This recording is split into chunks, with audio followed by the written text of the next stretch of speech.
Shalom, perkenalkan nama saya Marsanda Gosal dari Prodi Ilmu Administrasi Bisnis, Fakultas Ilmu Sosial dan Politik, Universitas Samratulangi, Manado.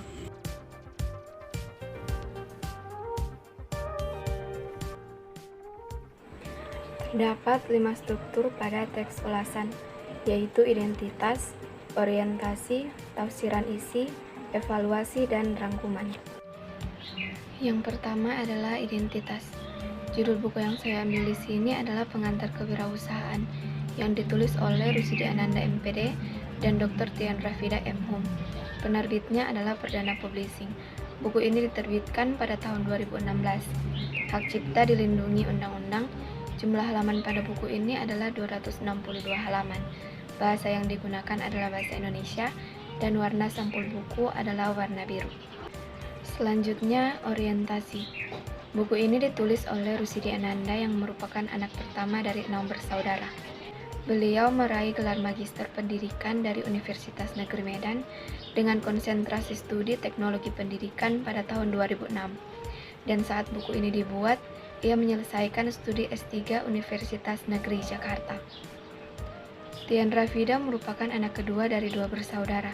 Pada tahun 2000 meraih gelar Magister Humaniora Program Studi Linguistik dari Universitas Sumatera Utara dan meraih gelar Doktor Bidang Linguistik dari Universitas Sumatera Utara pada tahun 2014. Buku ini berisi pemahaman tentang tujuan dan manfaat dari berwirausaha serta rencana yang harus dilakukan dalam menjalankan usaha.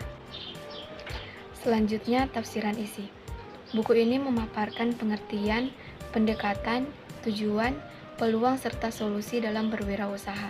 Melalui buku ini, penulis memberikan arahan gambaran pemahaman kepada pembaca untuk dapat melihat peluang usaha serta mengembangkan usaha yang sedang atau bahkan yang minat untuk mendirikan sebuah usaha. Semua orang dapat menjadi wirausahawan, namun seorang wirausahawan harus memiliki kemampuan untuk bagaimana menjalankan bisnis itu dengan baik. Seorang wirausahawan adalah seorang yang mampu untuk melihat dan mengevaluasi peluang bisnis, serta mengambil tindakan yang tepat, efektif, dan efisien untuk menjamin kesuksesan. Dalam konteks kewirausahaan, terdapat 2 terminologi yang berbeda secara konsep, namun memiliki kesamaan dalam praktik, yaitu entrepreneurship dan intrapreneurship. Entrepreneurship diartikan sebagai kemampuan mengelola usaha sendiri, sedangkan intrapreneurship diartikan sebagai kemampuan menerapkan konsep wirausaha dalam mengelola usaha milik orang lain. Selanjutnya, evaluasi. Ada banyak sekali keunggulan yang terkandung dalam buku ini. Di antaranya, buku ini memberikan informasi dan penjelasan yang terperinci sehingga pembaca dapat dengan mudah mengerti apa yang menjadi pembahasan dalam buku ini. Buku ini juga memberikan solusi dan arahan kepada para wirausaha dalam menjalankan dan mengembangkan bisnisnya. Buku ini sangat berguna serta menambah ilmu bagi pembacanya. Akan tetapi, buku ini juga mempunyai kelemahan, yaitu mempunyai terlalu banyak halaman yang mungkin membuat para pembaca akan merasa bosan untuk membaca buku tersebut. Buku ini sangat tepat bagi mereka yang sedang dan akan menjalankan bisnis. Berbeda dari buku yang lain, buku ini memiliki hampir semua yang dibutuhkan dalam menjalankan usaha, dari pendekatan dan teori, keunggulan dan kelemahan, karakteristik, tujuan dan manfaat, fungsi, tahapan penyusunan rencana usaha, dan kesalahan rencana usaha bahkan ada dalam buku ini. Jadi seorang wirausaha dapat melihat dan mempelajari semua lewat buku ini. Semua dijelaskan secara rinci dan mudah dimengerti. Yang terakhir adalah rangkuman.